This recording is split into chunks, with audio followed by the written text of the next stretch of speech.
Flag.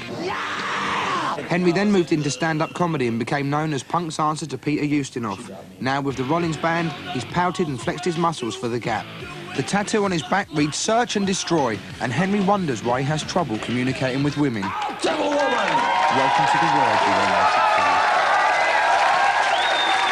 Welcome to the show, Henry. Have you met Paula? Listen, Henry, a lot of people who've been kind of buying punk records over the years will know you from the Henry Rollins band and from Black Flag. But now what you're doing is kind of different, isn't it? I mean, it's not really stand-up comedy as such. It's not poetry. It's a kind of in-between thing. Why are people suddenly paying you so much attention when you've been around for so many years? Oh, you just have to wear them down. It's like what U2 does. They just keep hitting you year after year, and finally you relent and buy it. And so, with me, I've been doing talking shows for 10 years. So, I've been doing them long enough, so people are like, all right, we'll listen to you. I've heard you actually do target U2 quite a lot. Is that because they actually took your old record label, SST, to court and kind of made them go bust? No, a lot of bands, a lot of people want to take SST to court.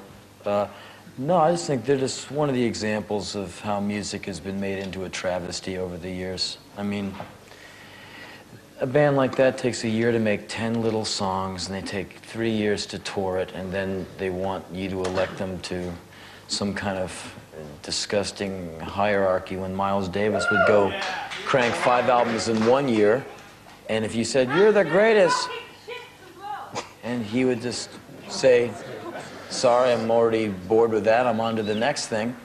And if you wanted to thank him, he'd already be gone on his way to the next thing, when these guys just see it okay to, you know, just go to do those 80,000 seaters and keep milking and milking you. So it's not very musically ambitious for someone who seems to be so sincere. I mean, there are people who say that U2 are kind of a parody in that big sort of stadium rock band thing. There's a few nods of agreement, though, in the audience, I mean, you said that.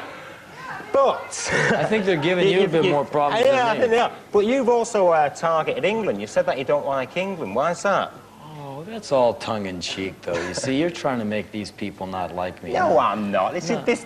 No, I've been here 19 times. I like it here. But, you know, I poke fun at England. I poke fun at America, too. Like, you know, like, for instance, you know, Ted Nugent never could have happened here, okay? Thank God for that. Sure, right. And it is funny, right? But Morrissey never would have happened over there.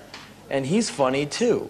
And so I have fun with all of it. I mean, that guy should cheer up a little, get outside and get into some good American pastimes, like, you know, homicide and, you know, taking cheap solvents for highs and, you know, shooting strangers on the streets and stuff, you know. It would cheer him up a little. Instead, you just get the... But if you walk around a lot of towns in England, if you go to Preston or something, man, you see where the guy gets off. You see where... Those are like, you know... I mean, not putting those places down. They're tough towns to live in, man. You know, people in England, they got sold because those towns are hard, man. Like, you walk I never thought of Preston, though, as like a particular kind of northwest ghetto. Have you walked around Preston before? It's not raw, recently, man. You know, a lot of guys on glue damage, you know, tattooing, you know, Harley Davidson into their foreheads, you know, all kinds of wild stuff. You're talking about the guys that go to your gigs, aren't you? No, I don't think so. I think they go to your gigs. No, I get very bright, imaginative young people at my gigs. I'm very honored by my audience. I mean, you are quite intense, aren't you, as a person?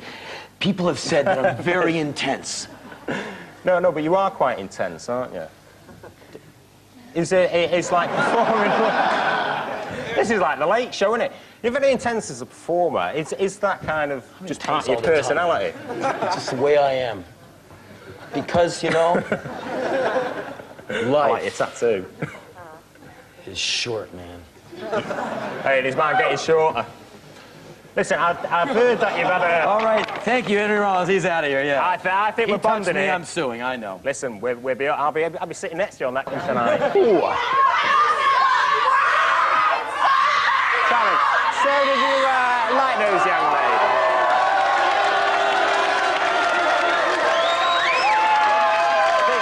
I think somebody's out to make a name for themselves. Somebody's out to make a name for themselves. Definitely. We will be back after the break with music from Tasman Archers. Yes, we certainly will. At the moment, boxed off, which is you live in performance. Talking and